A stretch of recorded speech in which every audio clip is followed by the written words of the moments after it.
Hi అండి. నమస్తే. Welcome to Usha house. ఈ వీడియోలో అందరికీ కూడా హెల్త్‌కి చాలా మంచిదైన ఒక మంచి రెసిపీతో మీ ముందుకొచ్చేసానండి. అదేంటంటే వామాకు రసం అనమాట. ఈ వామాకు చారు ఆరోగ్యానికి చాలా మంచిది. అలాగే చాలా టేస్టీగా కూడా ఎలా తయారు చేసుకోవాలో నేను ఈ వీడియోలో చూపించాననమాట. ఇది పూర్తిగా చూసి మీరు కూడా తప్పనిసరిగా ఒక్కసారైనా సరే ఈ చారుని తయారు చేసుకొని టేస్ట్ చేయండి. చాలా బాగుంటుంది. అలాగే మీరు చేసిన తర్వాత నాకు కామెంట్ చేయండి టేస్ట్ ఎలా ఉందో. ఈ రసం కోసం ముందుగా నేను ఇక్కడ చింతపండు తీసుకున్నాను అనమాట. ఇది కొద్దిగా ఒక పెద్ద సైజు నిమ్మకాయ అంత చింతపండు తీసుకొని దీన్ని ఒకసారి మంచిగా వాష్ చేసుకోవాలి. ఎందుకంటే చింతపండులో ఏమైనా ఇసుక అలాంటివి ఉన్నా సరిపోతాయి కాబట్టి ఒకసారి ఇలా శుభ్రంగా కడిగేసి ఆ వాటర్ పారబోసిన తర్వాత ఇందులో మళ్ళీ కొద్దిగా వాటర్ వేసేసి ఇలా దీన్ని చింతపండు నాననివ్వాలి. ఇలా కొద్దిసేపటికి చింతపండు నానిపోతుంది కదా, ఒక 5 మినిట్స్కి. నానిపోయిన తర్వాత నేను ఇక్కడ 2 టమాటాలు తీసుకున్నానండి. పండినవి తీసుకోవాలి. పండినవి అయితేనే టమాటాలు ఇలా మనం చేత్తో స్క్వీజ్ చేసి ఇలా చేసేటప్పుడు మంచిగా గుజ్జు వస్తుంది.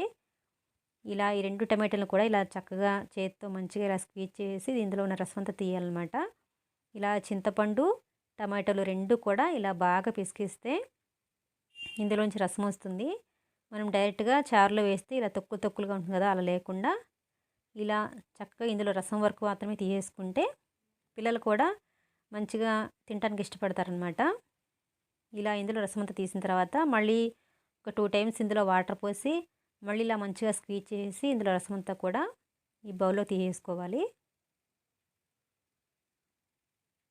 ఇలా నేను ఇక్కడ 2 టైమ్స్ వరకు ఇలా వాటర్ పోసి అందులో ఉన్న రసం అంతా కూడా తీసుకున్నానండి. ఇందులో ఈ చారు కొంచెం పులుపు తగిలితేనే బాగుంటుందన్నమాట. అందుకని నేను టమాటాలు కూడా వేసాను అనమాట. ఇలా రసం అంతా తీసుకున్న తర్వాత ఇందులో ఒక టేబుల్ స్పూన్ కల్లుప్పు, అలాగే ఒక హాఫ్ టీ స్పూన్ వరకు పసుపు, ఒక 4 వెల్లుల్లి దంచి ఇందులో వేసుకోవాలి. అలాగే ఇప్పుడు మన చారుకి మెయిన్ ఇంగ్రీడియంట్ వామాకులు కదా, ఈ వామాకుల్ని ఇలా శుభ్రంగా నీళ్ళలో కడిగేసుకోవాలి. నేను ఇక్కడ ఒక 10 నుంచి 15 వరకు ఆకులు తీసుకున్నాను అనమాట. ఈ ఆకుల్ని మంచిగా శుభ్రంగా కడిగేసిన తర్వాత వీటిని పక్కన తొడాలు ఉంటాయి కదా, వీటికి పైన అవన్నీ కూడా తీసేసుకొని చిన్న చిన్న ముక్కలుగా కట్ చేసుకోవాలన్నమాట. అంటే మరీ చిన్నగా అవసరం లేదు, ఇలా బారుగా సన్న ముక్కలు కట్ చేసుకుంటే సరిపోతుందన్నమాట. ఇలా తొడాలన్నీ తీసిన తర్వాత కట్ చేసుకోవాలి. ఈ వామాకు మనకి ఆరోగ్యానికి చాలా మంచిదన్నమాట. ఈ వామాకులు చాలామంది ఇళ్లలో మొక్కలు త్వరగా పెరుగుతాయండి ఈజీగా. వీటితో చాలామంది బజ్జీలు వేసుకుంటారు, అలాగే కొంతమంది పచ్చడి చేస్తారు. ఇలా చాలా రకాలుగా మనం తయారు చేసుకోవచ్చు. అలాగే నేను చిన్నపిల్లలకి జలుబు దగ్గు వచ్చినప్పుడు వాళ్ళకి ఈ వామాకుతోటి ఒక మంచి మెడిసిన్ కూడా తయారు చేశాను. ఆ వీడియో మీకు డిస్క్రిప్షన్లో లింక్ ఇస్తానండి, కావాలనుకున్న వాళ్ళు చూడండి.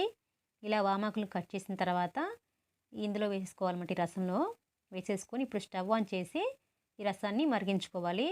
ఇలా ఇవి మరుగుతూ ఉండగా మనం పక్కన మరొక స్టవ్ ఆన్ చేసి ఒక చిన్న కళాయి పెట్టుకొని అందులో 2 టేబుల్ స్పూన్స్ పచ్చెనగపప్పు, ఒక పావు టీ స్పూన్ మాత్రమే మెంతులు, ఒక హాఫ్ టీ స్పూన్ జీలకర్ర, ఒక పావు టీ స్పూన్ వరకు మిరియాలు, అలాగే ఒక 2 టీ స్పూన్ల వరకు కందిపప్పుని యాడ్ చేసుకోవాలి. అలాగే ఒక 2-3 ఎండుమిర్చిని ఇలా మధ్యలో కట్ చేసుకొని వేసుకొని వీటన్నిటిని కూడా స్టవ్ని మీడియం ఫ్లేమ్లో ఉంచుకొని చక్కగా డ్రై రోస్ట్ చేసుకోవాలన్నమాట.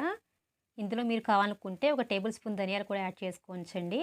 నేనైతే ధనియాల పౌడర్ వాడాను అనమాట. తర్వాత ఇలా డ్రై రోస్ట్ చేసుకున్న తర్వాత స్టవ్ ఆఫ్ చేసి వీటిని చల్లారనిచ్చి ఒక మిక్సీ జార్లోకి తీసుకొని మెత్తని పౌడర్ లాగా తయారు చేసుకోవాలి.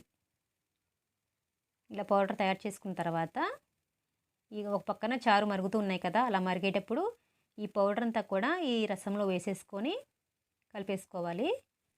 ఈ వామాకు రసంలో ఈ పౌడర్ వేయటం వలన చాలా టేస్ట్ వస్తుందన్నమాట. చారు అనేది చాలా టేస్ట్గా ఉందండి. మీకు తప్పకుండా నచ్చుతుంది అనుకుంటున్నాను అనమాట. అంత రుచిగా ఉంది ఇది. ఒకసారి అంతా తప్పనిసరిగా ట్రై చేయండి. ఇలా అంతా కలిపేసి ఇలా చక్కగా రసం మరిగిస్తూ ఉండాలన్నమాట. ఇలా కలిపిన తర్వాత ఇప్పుడు నేను ధనియాల పౌడర్ ఒక టీ స్పూన్ వరకు యాడ్ చేసుకున్నాను.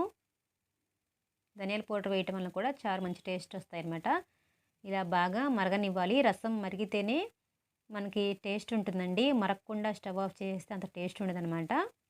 ఇలా ఒక 15 నిమిషాలు మీడియం ఫ్లేమ్లో మంచిగా మరిగిన తర్వాత స్టవ్ ఆఫ్ చేసుకోవాలి. ఇప్పుడు పోపు పెట్టుకోవాలండి. దీనికోసం స్టవ్ ఆన్ చేసి ఒక చిన్న కళాయి పెట్టాను నేను ఇక్కడ. ఇందులో ఒక టేబుల్ స్పూన్ మాత్రమే ఆయిల్ యాడ్ చేశాను. చారుకి ఎక్కువ నూనె వేయకూడదండి. నూనె కొంచెం కాగిన తర్వాత ఇందులో ఒక 2 వెల్లుల్లి దంచి వేసుకున్నాను. అలాగే ఒక హాఫ్ టీ స్పూన్ జీలకర్ర, ఒక టీ స్పూన్ ఆవాలు యాడ్ చేశాను. ఇవి కాస్త మంచిగా ఫ్రై అయిన తర్వాత ఒక 2 ఎండుమిర్చిని కూడా ఇలా కట్ చేసుకొని వేసుకొని ఇప్పుడు ఇందులో కరివేపాకు వేసాను అనమాట. కరివేపాకు ఎక్కువ వేసుకుంటేనే చారు మంచిగా టేస్ట్ అనిపిస్తుంది. మీరు కావాలనుకున్న వాళ్ళు లాస్ట్‌లో కొద్దిగా కొత్తిమీర కూడా యాడ్ చేసుకోవచ్చు. కరివేపాకు ఫ్రై అయిన తర్వాత ఇందులో కొద్దిగా ఇంగువ పొడి కూడా యాడ్ చేసుకొని స్టవ్ ఆఫ్ చేసి ఈ పోపంతా కూడా ఈ రసంలో వేసి కలిపేయటమే. మరి ఎన్నో యాంటీ ఆక్సిడెంట్స్, ప్రోటీన్స్, విటమిన్స్ ఉన్న ఈ వామాకు రసాన్ని మీరు కూడా తప్పనిసరిగా వారానికి ఒకసారైనా సరే ఇలా తయారు చేసుకొని మీ ఇంటిల్లిపది తినండి. ఆరోగ్యానికి చాలా మంచిది. అలాగే ఈ వామాకుని తప్పనిసరిగా అందరూ ఇంట్లో పెంచుకోండి. అలాగే ఈ వీడియో మీకు నచ్చట్లేదు కనుక మా ఛానల్ తప్పకుండా సబ్స్క్రైబ్ చేసుకోండి. మా వీడియోస్ని లైక్ చేయండి, షేర్ చేయండి. Thank you for watching.